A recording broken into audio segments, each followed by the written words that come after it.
বিগত আমলে এমন ব্যক্তিকে বাইতুল মুকাররমের খতিব বানানো হয়েছিল যিনি সেই দলের এমপি পদপ্রার্থী ছিলেন।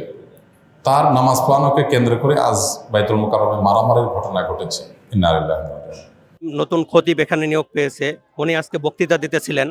তারপরে খুতবার আজান হয়, আজান শেষ হতে না হতেই পুরানো যে খতিব ছিল যিনি এখান থেকে পালিয়ে গিয়েছেন, উনি ওনার দল বল নিয়ে 12 গাড়ি মাদ্রাসার ছাত্র, গোপালগঞ্জের ঘরডাঙ্গা মাদ্রাসার ছাত্র এবং যাত্রাবাড়ি মাদ্রাসার ছাত্র, বিভিন্ন ছাত্রদেরকে নিয়ে এসে যিনি খুতবা দিতেছিলেন ওমত অবস্থায় ওনাকে টেনে হিসড়ে মেম্বার থেকে নামিয়ে রুহুল আমিন সাহেব যে পুরানো ছিলেন উনি বক্তৃতা দিতে ওঠেন। জাতীয় মসজিদে জোর করে খতিব হওয়া কি ইসলাম সমর্থন করে? ইন্না লিল্লাহ। নতুন সংবাদ, বাইতুল মুকাররমে যদি আজকে জুমার সময় মারামারি হয়ে থাকে, আমরা জানি না কি ঘটেছে, প্রশ্নকর্তা যদি নিশ্চিত হয়ে থাকেন, যদি এরকম ঘটনা ঘটে থাকে, তাহলে এটা হবে আমাদের জন্য খুবই লজ্জাজনক এবং খুবই দুঃখজনক একটি ব্যাপার। যারাই এখানে মারামারির পরিবেশ তৈরি করেছে তারাই ইসলামী দৃষ্টিকোণ থেকে মসজিদের সম্মানহানি করেছে, মসজিদের মর্যাদা নষ্ট করেছে। যদি কোনো ব্যক্তি ইমাম নিযুক্ত হন তাহলে সেক্ষেত্রে তার নিজের যে ইমেজ এটাকে পরিষ্কার রাখার দায়িত্ব তার। কারণ ইমাম এমন ব্যক্তি যাকে সবাই অনুসরণ করবে, অনুকরণ করবে। বিধায় কোনো ইমাম যদি নিজের কর্মকাণ্ডের কারণে তিনি বিতর্কিত হয়ে যান তাহলে সেক্ষেত্রে সেই ইমামের কর্তব্য হয়ে যায় নিজে থেকে সরে যাওয়া। যে কোনো মসজিদের জন্য প্রযোজ্য। হ্যাঁ, অহেতুক বিতর্ক সৃষ্টি করছেন সেটা এক জিনিস, কিন্তু আপনার মুসল্লিদের মেজরিটি আপনাকে চায় না, এরকম জায়গায় জোর করে ইমামতি করা শরিয়ার দৃষ্টিকোণ থেকে জায়েজ নাই। নবী করিম সাল্লাল্লাহু আলাইহি সাল্লাম সেই ব্যক্তির সমালোচনা করেছেন বা সেই কাজটাকে তিনি নিন্দা হিসাবে উল্লেখ করেছেন, হাদিসে আখ্যায়িত করেছেন।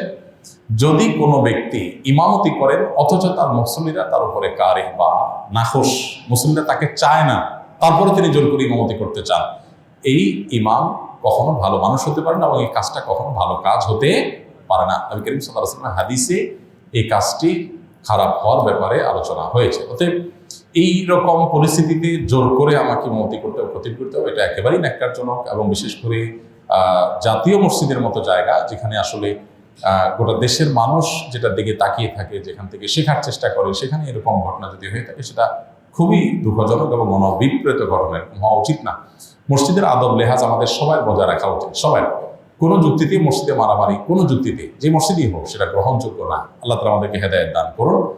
আর ইমাম সাহেব, খতিব সাহেব হিসাবে যারাই দায়িত্বপ্রাপ্ত হবেন তারা বিতর্কের ঊর্ধ্বে থাকার চেষ্টা করবেন। হ্যাঁ, মানুষ হিসাবে কেউ বিতর্কের ঊর্ধ্বে উঠে যাবেন না, ভুল আমাদের হতে পারে।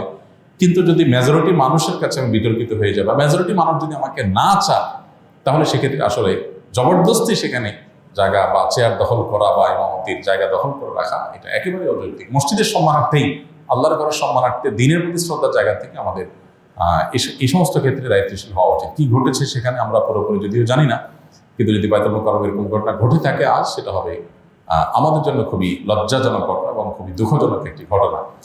কিছু কিছু মানুষ, কিছু কিছু পদ, এগুলোতে যদি আমরা সচেতন সতর্ক না হই, আমি যদি কোনো প্রচলিত রাজনৈতিক দলের কোনো একটা যেখানে বিতর্ক আছে, যেটা নিয়ে এদেশে দ্বন্দ্ব আছে, চিরন্তন দ্বন্দ্ব এদেশে অব্যাহত, কোন একটা দলের অনুসারী, আমি খোল্লম খোলা সে দল অনুসরণ করেছি, অথচ আমি আবার সবার ইমামতি করতে চাই, তাহলে সেক্ষেত্রে মানুষজন যদি অন্তত সেটাকে ভালোভাবে না নেয়, তো আমি ব্যক্তিগতভাবে মনে করি যে এটা আসলে ধরে রাখা উচিত না। এখানে দায়িত্বশীলতার জায়গা আছে। আবার যদি লোকজন সাথে নিয়ে এসে, ক্যাডার নিয়ে এসে, অনেক মসজিদে এরকম হয় যে সাথে ক্যাডার নিয়ে আসলাম, এনে মসজিদ দখল করলাম, খুবই লজ্জাজনক অধ্যায় এটা। ক্যাডার নিয়ে দখল করাটা যেরকম লজ্জাজনক, ক্যাডার নিয়ে উৎখাত করাটাও লজ্জাজনক। এগুলো পুরোটাই আসলে আল্লাহর ঘরের শানের সাথে যায় না, আল্লাহর ঘরের প্রতি আদব লেহাজের বরখেলাপ। আমরা এই ধরনের ঘটনা যদি ঘটে থাকে তাহলে আমার মনে হয় খুব নিকৃষ্ট একটা উদাহরণ তৈরি হলো বাংলাদেশে। আল্লাহ তাআলা আমাদেরকে হেফাজত করুন। এর সাথে যারা জড়িত আছে তাদের সবাইকে আইনের আওতায়, বিচারের আওতায় আনা উচিত। যে আল্লাহর ঘরের সম্মানহানি, জাতীয় মসজিদে বিশৃঙ্খলা সৃষ্টি, এটা কোনোভাবে গ্রহণযোগ্য হতে পারে না।